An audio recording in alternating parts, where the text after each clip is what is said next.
Great. All right, well, I think what we'll do is we'll kick off with the guys introducing themselves and telling you what their companies actually do. And why don't we start on the left with Heiko? Okay, hi. I'm Heiko Hubertz. I'm the CEO and founder of Bigpoint.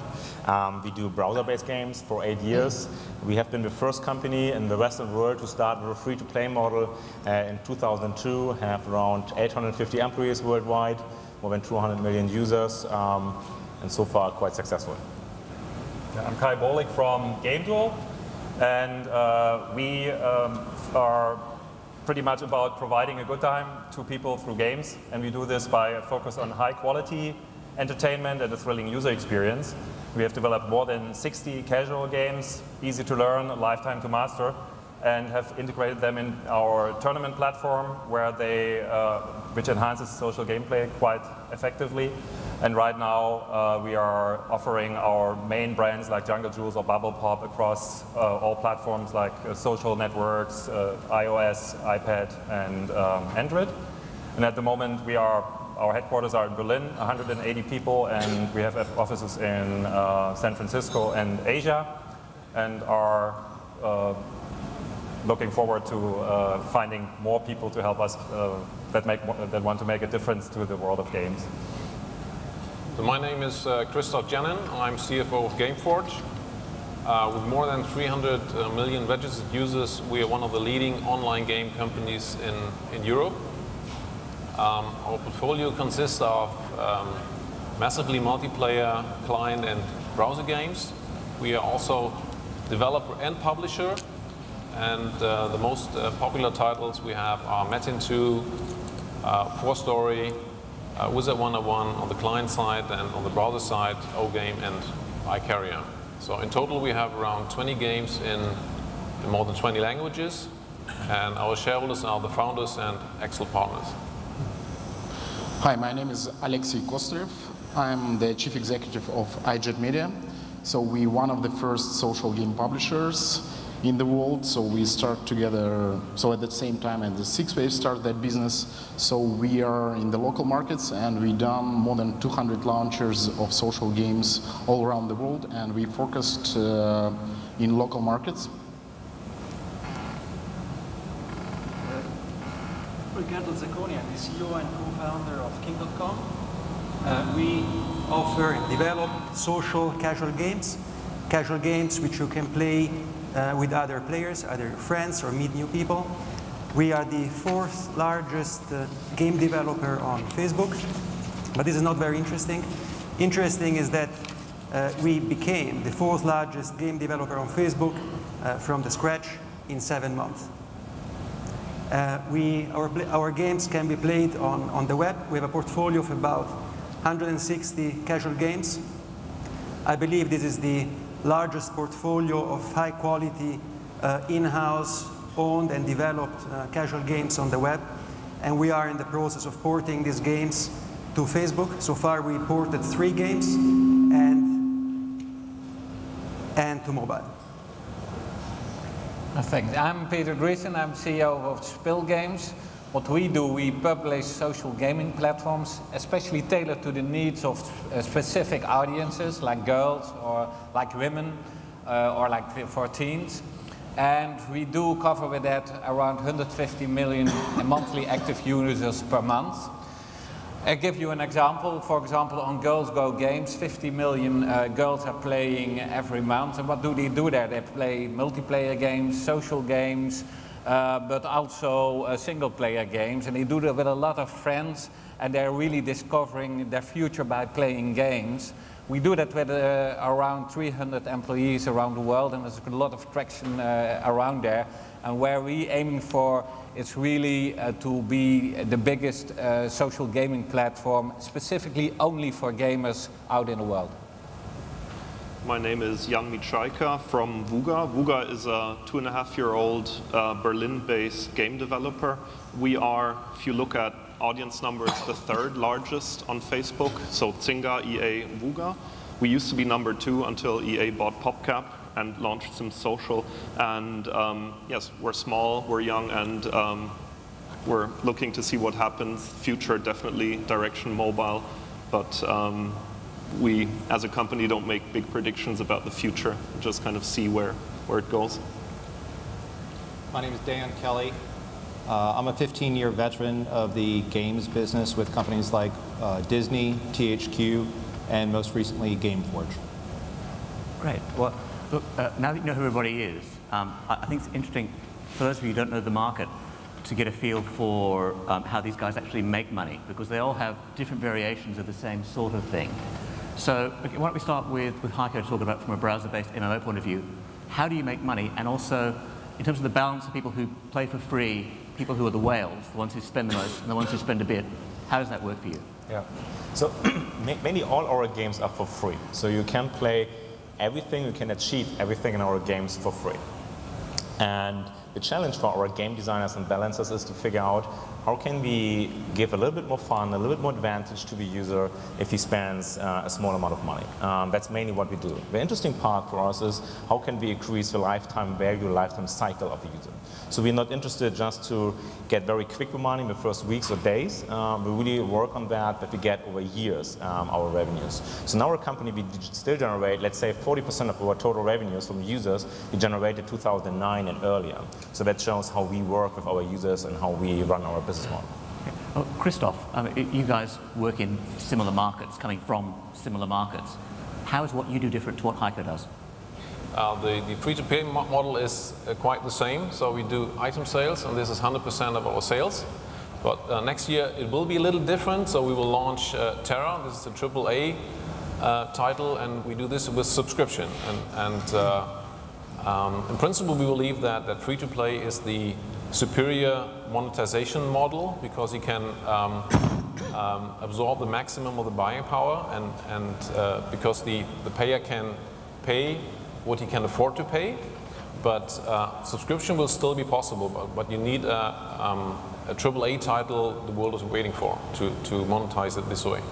Well, I guess, Alexey, you come from a different market, both geographically and in terms of what you're doing. I think that the market is quite similar. So the social gaming space is also everything about the microtransactions. But as we were developed our platform, so we were seeing that the life cycle of social games, so so it's just for 1 or 2, 3 months. So we were looking to give the developers some extra revenue, and we add the advertising, and we add the targeting advertising, and we bring the advertisers to this market.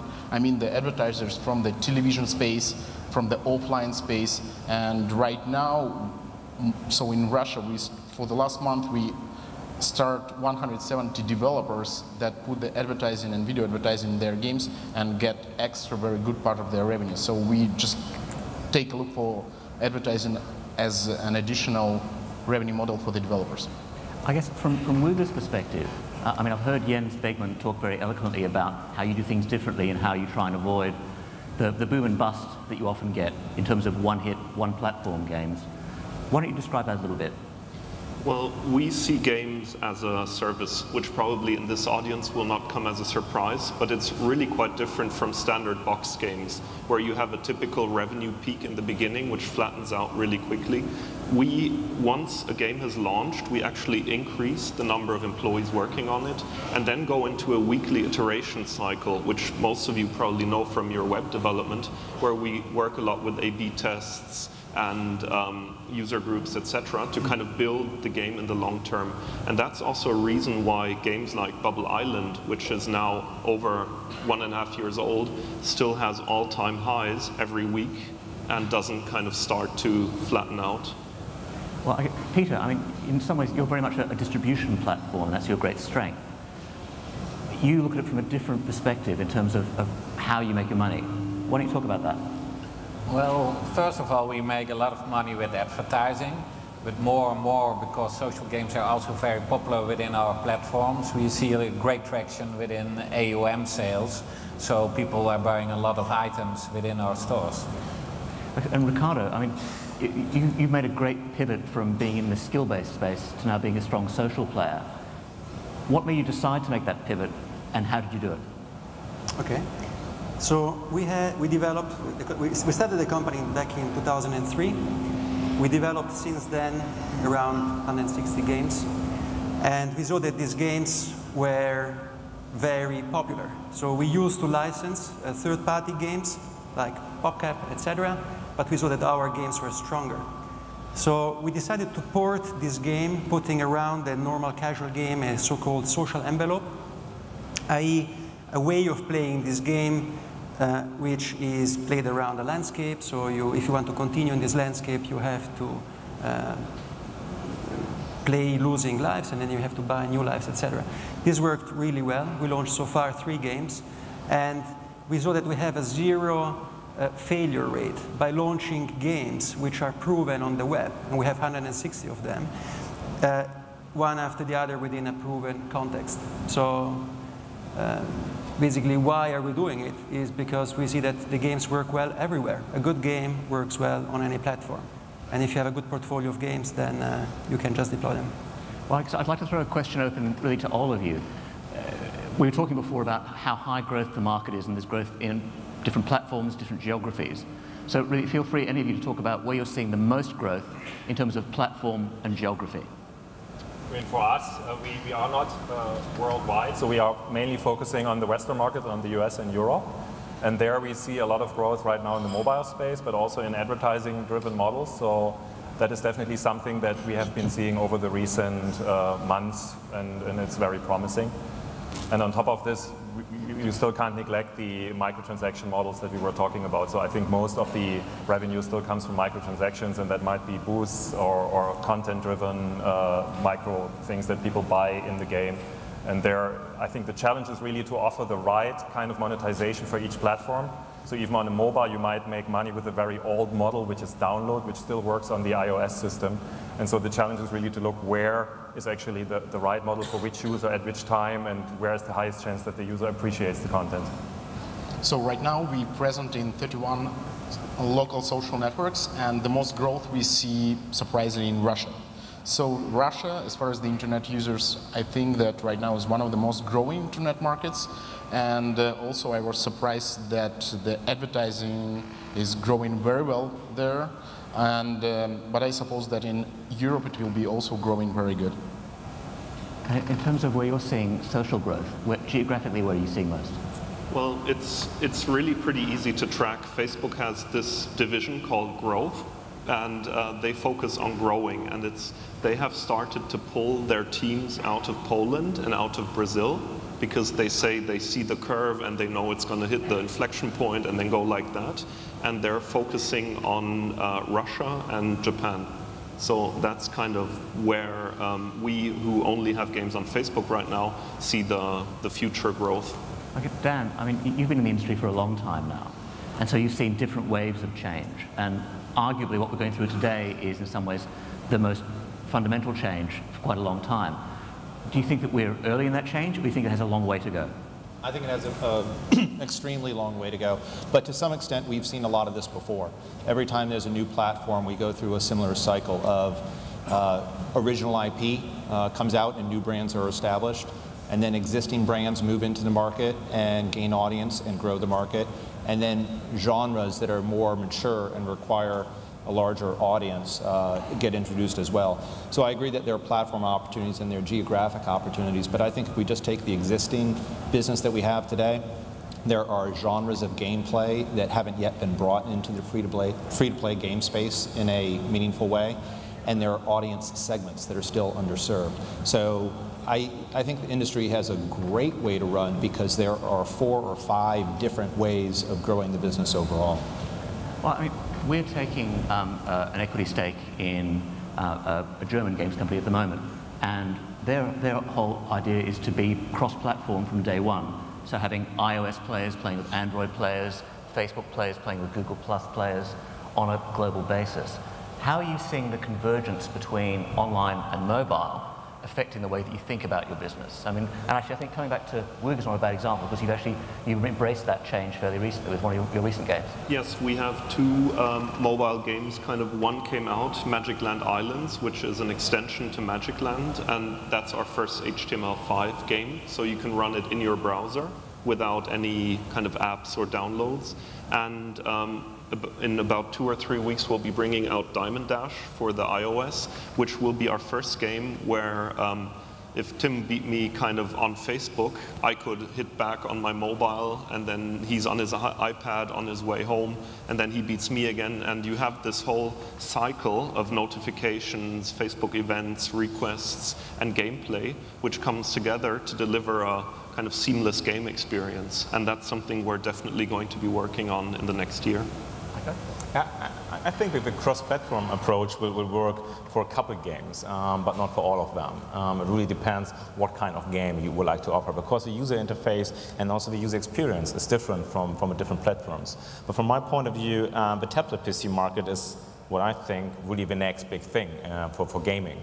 Just because you know, you have your mobile device, this is quite powerful. You can play very high quality games already on the newest versions. And in the future you have technologies like HD streaming, where you stream your screen from your tablet PC to your big TV screen in your living room. So in the future, I think maybe the Xbox and PlayStations are not really boxes you have in your living room. You have a mobile version of that. And for that reason, I think the way how we will play games will be totally mobile in the future, and just the question how we see it, what kind of screen size we will use. So, I mean, Kai, in terms of your games, they can work on any platform. In terms of the mobile growth, do you think tablet's more important than smartphone, or do you see them as being equally important? I mean, because our games are really simple, they also work well on smartphones, and the smartphone user base is still a lot bigger than tablets. But I would say tablets is definitely very interesting, and I'm really interested in seeing how the Android tablet growth will play out in the future months, because right now tablet is still pretty much dominated by iPad. And I think there will be probably, as they become more affordable and become more mass market, we will probably see much more developments also on the tablet PC. And in general, I would say, yes, people like to play these kind of games on the tablet more than on the iPhone because it's just more comfortable. So, well, Christoph, coming back to what you were saying before about moving into more AAA games, I was talking with Mike Capps at Epic about what they've done with Infinity Blade and how successful that's been on the iPad. Do you see that as being something which is going to really extend what you can do? The fact that actually it doesn't look that different to playing a console game, although with simpler gestures without the controller. Do you see that as being a big factor for you? We think that the iPad is a convenient thing for our users, while the mobile devices are able, or with mobile devices you're able to extend the market and give your customers the choice to spend more time with Gameforge products and spend more money for Gameforge products. So it's a little bit different. So and we think that we can have synergies between our existing products and existing users to incentivize them to play mobile games. Either it's just an access to the original game, or it's just a simplified game which is on a standalone basis. Well, I guess, Peter, with the games that you produce, again, they can be played on any platform. Do you see mobile and tablet as being just another distribution channel, or does it change the way your business works? It does change the business, though I believe for playing games also that the iPads and the pads will really be the big thing for the coming years. We also see it already with our HTML5 websites, that people playing on the iPad much more longer than on an iPhone. Well, I guess in terms of markets, we've talked about different ones. We don't have anybody who's sort of dedicated from the social mobile market like Papaya Mobile or Tinyco. But to the social players here, in terms of the social mobile market, how important is that for you? So we were the first company who started, who got to the mobile space, I mean to the mobile social game space. And we started that about 1 year ago, so we make the special mobile versions of our games just for the mobile browser that could be played from any mobile phone and put it directly to the social network. So it means that the people who using this social network and Naklasniki from the mobile phone could play also their games as they play on the web from the mobile phones. So that's going pretty good, but so there is a high engagement in these games, but only 15–20% of the people use that. And we got the biggest problem for these games is that the users, when they use mobile phones, in a lot of cases they don't have internet connection. For example, in the metro, or they're driving on.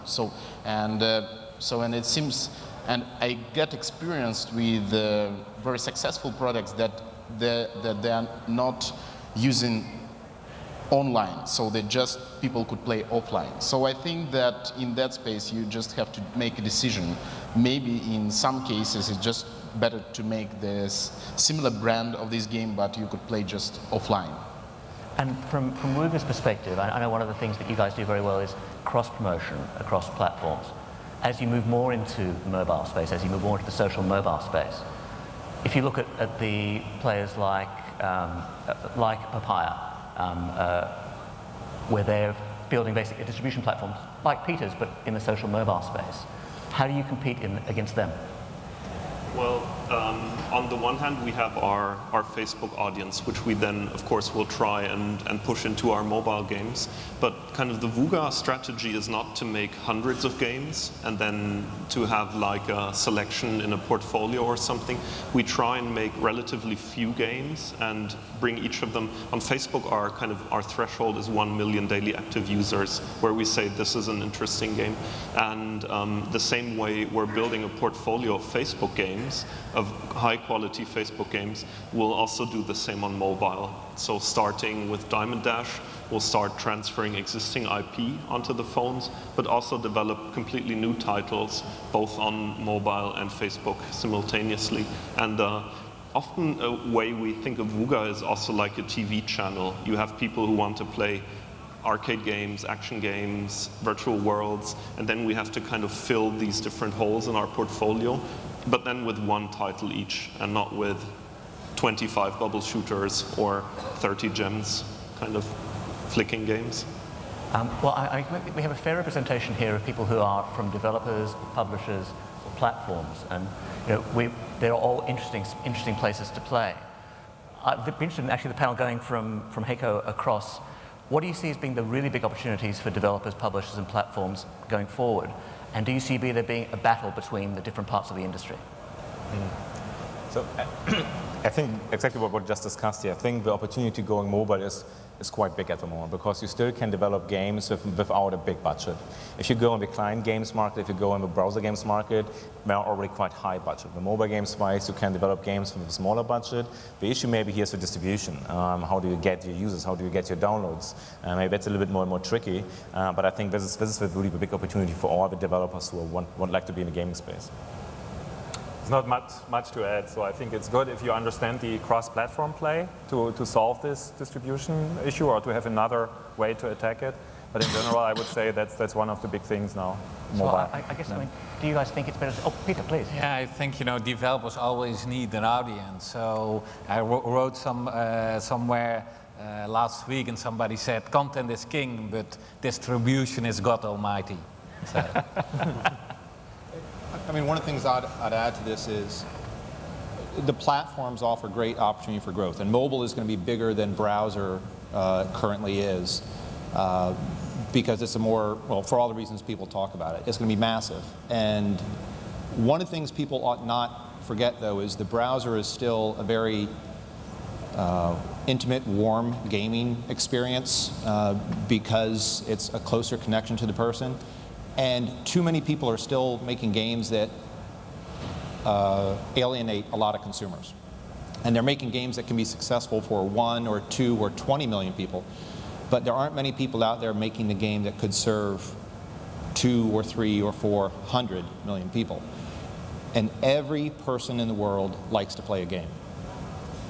And more people are connected. And so one of the things our industry should remind itself to do is, while we're all eager to get to the new hot platform, which affords wonderful opportunities, let's not forget that 15 years ago, if you were greenlighting an MMO, you were talking about a forecast of 300,000 users. And then it was 3 million after Sony Online became more successful. And then Blizzard became more successful, so you were thinking 5 to 20. And now Zynga is considered the high watermark. The high watermark is hundreds of millions, but that has real implications for game design and game service. But those are problems we're solving. And I think that's the biggest growth opportunity of all.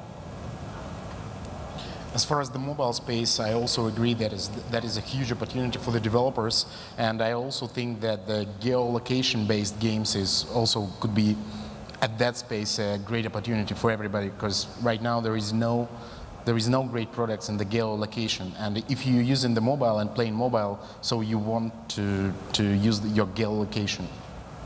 Well, let's start talking about geography a little bit. I was talking with Jennen, the CEO of Papaya Mobile, and she was saying that today, even though they're a Chinese-based company, their primary markets for making money are the US and Europe, but she's doing everything she can to build scale in terms of user base in China, because when it becomes easier to make money in that market, she knows it's going to be incredibly important.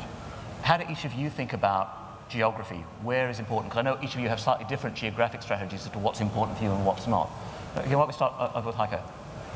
So we have a very clear focus on the Western world. So the European market, that's our home market. Second one is the US market, just because it's a huge market in terms of gaming. And the second one is not for us Asia, or the third one is not Asia, it's the South American market. Because we really see what happens in Brazil, fast growing internet companies, a lot of gaming is going on there. And the second opportunity in the South American market would be Mexico. So this is really what we're focusing on. It depends a little bit on the platform. So I think if for some platforms like the iOS, the distribution is really easy internationally. So we have a lot of Asian users there as well. But the focus we really have on our classical markets, where we really can do the cross-platform promotion. So we have a lot of users already in Europe. And so for us, it is very, and in the US, and for us, it is really important to serve this user group the best. And then we would go for new geographies. Yeah. Our focus is Europe and the countries around Europe, and there we see a lot of countries which are underserved in terms of localized games. So like Southern and Eastern Europe, the North Africa, Middle East, and also South America. Asia is a really good market for us to license games. We would never publish there, because Asia is a world of its own, and the market is really well served with all kinds of games, and the Asian MMO developers are one of the best in the world. So we are a kind of gateway for the Asian developers to launch the games in Europe. So I think that the main thing here is just to be focused on your market, and for the last year we were present in the social networks in Vietnam, in Thailand, in China, in Korea, and I understand that. So that was good to try, but that was a mistake, because it's huge, slow, and it's huge difficult. Just come there and get the market. It seems for you that you something understand. You have the local people there, you have the company there, but that wasn't successful. So currently, right now, we just decided to focus on what we know. So Europe and Russia. For us, it's US, Europe, and next year Japan. For us, it's also US, South America, Europe, Southeast Asia, though. Indonesia is a big growth market. We are a leader over there and growing day by day. And the last one where we want to enter, because we really female focus, is on the Arabic countries, because there's a huge female audience there who really love to play games. I guess, I mean, if you look at where our money comes from, it's pretty similar to everyone else here, US, Western Europe, a bit of South America. China is completely blocked for us, of course, because Facebook is not available there, so that kind of doesn't work for us. Sometimes I wonder, though, if this way of segmenting your games by geography is really the right approach, because isn't a Brazilian housewife, let's say if you exclude the language part, pretty simple or pretty similar to a Polish housewife, or a Dutch one pretty similar to a British one? And what we're trying in marketing is now much more, not localization, but in marketing to just much more go after segments and kind of what likes and interests do people have, and not so much have this classical kind of geographical vertical approach, which maybe in the age of the internet, don't want to sound all metaphysical, but maybe in the age of the internet it's just not as important anymore. Nothing significant to add there, because I think we've named most of the regions, but what is curious is I am seeing more Asian companies interested in licensing Western content in, which is unusual. I mean, it happens every cycle at the margins, but it's interesting that there might still be this opportunity to further monetize your product, but in ways that you didn't typically expect would present themselves. So Well, I guess, I mean, picking up on that last point, we work with some of the large Asian games companies, particularly China, Japan, and South Korea. And we're seeing them with a really strong appetite to invest in and buy two sorts of companies in Western markets. One they see as business platforms, basically companies with great CEOs, great management teams, great games, great distribution, really proper ways of globalizing. Others with great IP, like say with the Riot Games transaction, they can take back into the Chinese market and then market very effectively there. As the market consolidates over the next, say, 3 to 5 years, do you guys expect to see consolidation come from Asia, from the US, or from somewhere else? I think you will have consolidators much more based in Asia. So I think that, for example, specifically Tencent will be much bigger in Asia by itself. While, for example, maybe in EA and in Zynga will do much better in Northern America. And there will be consolidators much more for the European and South America areas. But that's my belief. I think the company, or the few companies who really win this race at the end are the companies who have the best distribution network. You know, I don't think that everything is about the games. The game itself is important, it's a product. But there are many good game developers out there that's just, you know, all the time developing new game. But if you have the right link to the users and if you have the right power to distribute that, then you will win this race. So at the end, the consolidation will happen in the distribution networks which exist. So we think that the consolidation will come from various angles. Firstly, geographically. So the Asian big game companies are definitely potential buyers. So far they look into Europe and the US, but they seem to be a little bit half-hearted. Secondly, the consolidation will come product-wise. I think the console players need to buy into online. The media companies need digital content to offset their decreasing advertising revenues, and I think games are really do fit well in their product portfolio because they have the media coverage to make games successful, and ProSieben is a good example for this. The same arguments apply for the entertainment industry, and thirdly, consolidation will come within the online game sector. We bought Frogster recently, and this is a good example for this. If we take a look for the history, so a lot of big trends on the Facebook games came from Asia. For example, the farming game that right now everybody knows. So the first farming games comes from Asia. So and that's interesting. But another thing that I want to add that as far as the local markets, so some good quality games, they could get to the local market, for example, from the United States developers, but after the competition is growing, so the local players usually makes the game that fit better for the people in that country, and and it's very difficult to compete with that. Well, I guess you made a really interesting point earlier about the geographic aspect of things not being the right way to look at it for some games where they cut across cultural boundaries. And so I mean, you can't move on the Beijing subway or the Muni in San Francisco or the Underground here for people playing Angry Birds. You know, companies like Rovio are making money beyond just pure games, so they sell $1 million worth of fluffy toys every month of Angry Birds. Do you guys think that it's possible for many games companies to be able to repeat that sort of transmedia success, where you go from being a game to being an entertainment brand? You have seen that in the past with other IPs like Lara Croft or whatever, that you can extend your IP in movies or other franchises, merchandising. But I think there are only a few who really can make this happen. And what do you think are the characteristics that make it possible? Be very successful with it. Of course, if you have a huge user base who's very loyal to your IP and is playing your game, and Angry Birds is perfectly game designed for that. Like you really have to play the game every day, and very challenging, and you're getting all the time new levels and new settings. So that's the reason why you're very engaged with this game, and then it's much easier at the end to sell merchandising. Well, I guess with Wooga's games, you're very strong with character and story in terms of the way it works. Is that part of what goes on? we've had this licensing discussion a few times internally, and I mean, building IP, which you then use for film licensing and so on, can be very attractive. I think, and I really admire the way Rovio is going, also because it's just something completely new.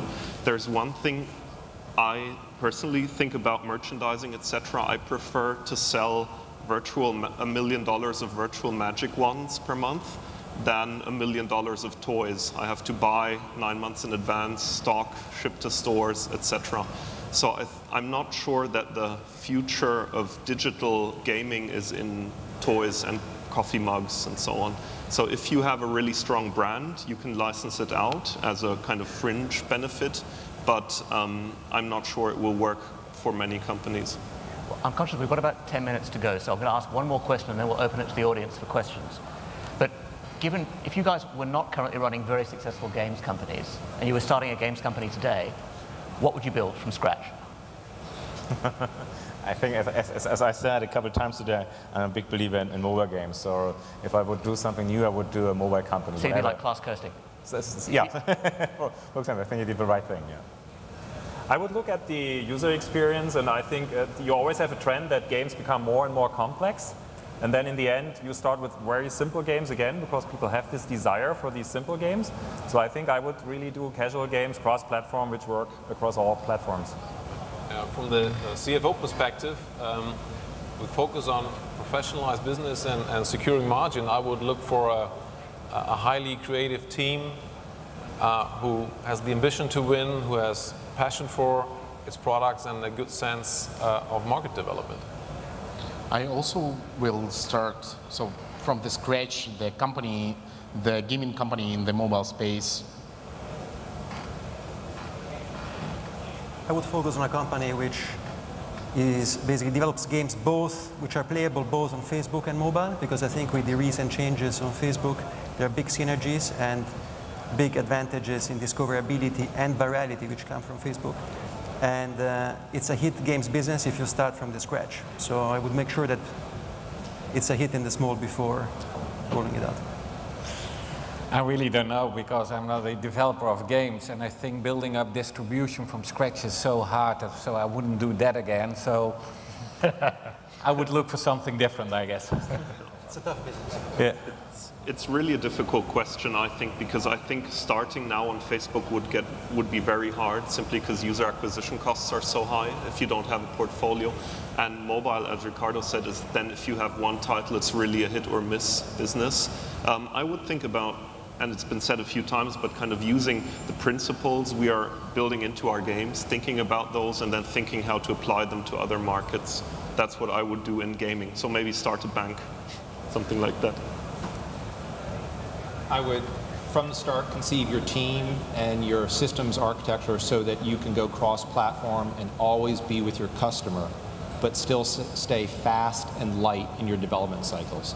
Because you have to be a company that can afford to fail, and it doesn't kill the company. Because at the core, we're still a creative industry, and the danger is teams lengthen their development cycles and build more and more expensive games, and that's very risky, and we've seen what that can do to game companies. The other thing that we haven't talked about yet, but I'm very intrigued by, and it's a little further out, but connected TVs are going to be incredibly impactful on our business, you know, once they get seeded into the marketplace in meaningful numbers, because we know that people like to play games on TVs. The console market proved that. And there are going to be very, very interesting ways to connect what companies like these are doing today to the TV, and it's going to be, the user experiences that we're going to be able to deliver are going to be fantastic, and it's going to just blow the market up even bigger. So, well, actually, just to finish off on that point before we throw it open to questions, cloud gaming, so companies like OnLive and Gaikai, across all of you who know what you're talking about, how far away is that before that's a really big opportunity? Yes, very hard, but I don't believe in that. I don't believe in the streaming technology that you really need something special, hardware, software to install to play such a game. So we even don't look in this market. Okay. Well, let's bring up the house lights if we can, please, so we can get some questions from the audience. You put up your hands and look bright so I can see you. Any questions from the audience? Oh, one down here. Oh, wait a sec for the mic so that people can hear you.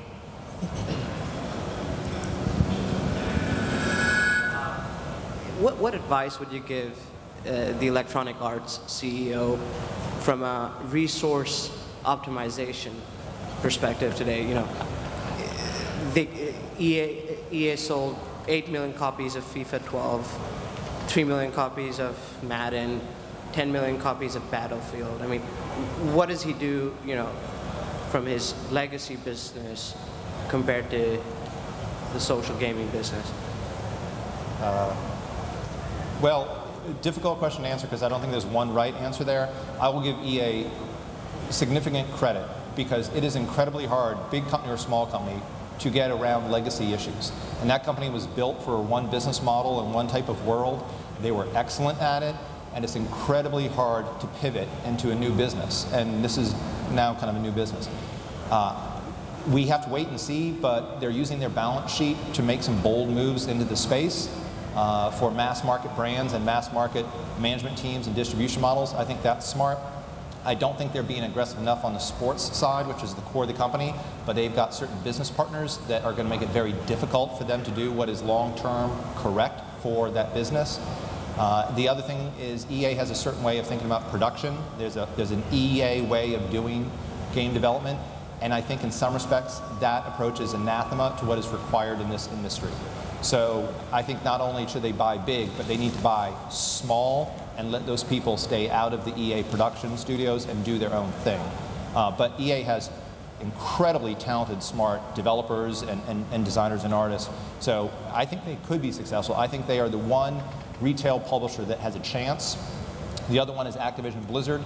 Bobby will naysay the industry until he's already made his bets and he reveals his products. They have one or two brands that could be massive, and a Call of Duty free-to-play game could be a €1 billion piece of business recurring. So, you know, we'll see what they do. I think we've probably got time for probably one more question. One here down towards the front. Maybe two. G'day. You guys all mentioned briefly that the Asian market is really an animal all on its own and it's pretty hard to penetrate. But are there opportunities to learn from the Asian markets in the sense that, you know, many of them have unique opportunities or unique business models, you know, either in terms of game ideas or new ways to monetize? Is there something we can take away from them to bring to the West? Peter, you know the market reasonably well. Why don't you talk about that? Yeah, well, I've seen some interesting ideas. Some of them which we're also implementing now is, for example, if you look at Tencent, what they have done around the avatar builder within Tencent, that's really incredible. They're making, I think, more than 1 billion in item sales only on the avatar builder within Tencent. And these kind of ideas are very interesting because the way you can updress such an avatar, it's really at very low price points. It's virtually, you know, you think I'm not paying anything.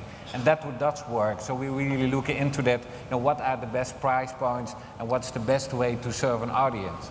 So there's a lot to learn there, you're right. I think we had one last question just down here and then we'll wrap up.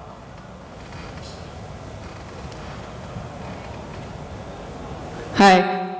Sorry. A loud question. Sorry. There are a lot of games out there and a lot of good games, not the least in the mobile space. But discovery remains a big problem both for players and for developers. How do you guys see discovery being solved going forward? Well, on our platforms, where we really aiming for as the next big thing is personalization. So you really want to personalize the offering. So if somebody comes for the first time on our websites, we really want them to give another offering than we're doing today. We're just giving them the taste of today. So you really want to get to know the user and then, you know, come with the best match out there for her or for him. I think it's one of the most important questions for a company that's thinking about getting into mobile game development, because you can make a good game and find it prohibitively expensive to try to get an audience. And that's horrible for the industry, and platform owners need to recognize it's bad for them.